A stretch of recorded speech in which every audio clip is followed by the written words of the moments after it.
What's the scariest thing that happened to you on Halloween? I was on my way to meet my boyfriend at a skyscraper rooftop Halloween party when the elevator door opened and I saw an actual monster. My ex, Henry, who once hit me so hard I needed a blood transfusion.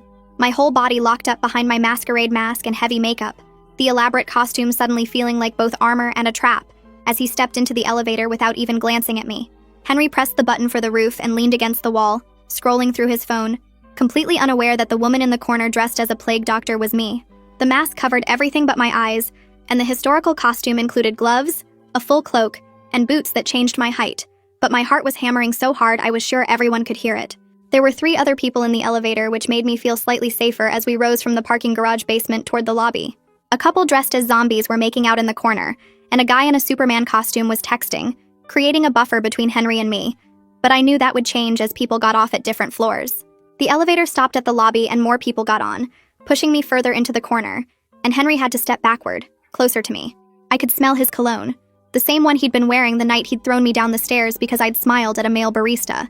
He was dressed as Patrick Bateman from American Psycho, which was so on the nose it would have been funny if I wasn't trying not to throw up from fear.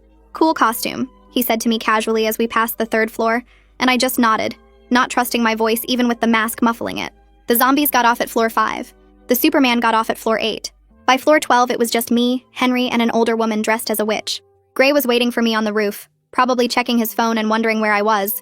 We'd planned this for weeks, our first public event together, finally ready to stop hiding our relationship. But all I could think about was what Henry had said the last time I saw him. "If I ever see you with another man, I'll kill him first so you can watch." The witch got off at floor 15, and then it was just Henry and me. 20 more floors. My legs were shaking so badly I had to lock my knees to stay upright. "Great party tonight," Henry said, still scrolling through his phone. "Should be wild." I nodded again, watching the floor numbers climb. 16, 17. My costume was soaked with sweat under all the layers, and I could feel my makeup running beneath the mask. Floor 22, 23, and Henry shifted his weight, moving slightly closer to me without seeming to notice. I pressed myself harder against the wall, remembering how he used to do that, take up space until I had nowhere to go. The elevator felt smaller with each floor we passed. I thought about Gray's face when he'd asked me why I was so secretive about my past, why I didn't have social media, why I always looked over my shoulder when we were out. I told him I'd explain someday, but someday wasn't supposed to be tonight, not like this, not with Henry right there to see us together. Floor 28, and my phone buzzed with a text. I knew it was Gray without looking, probably wondering if I was almost there, if I was okay. Henry glanced over at the sound, but then went back to his phone. I didn't dare reach for mine, didn't dare move at all.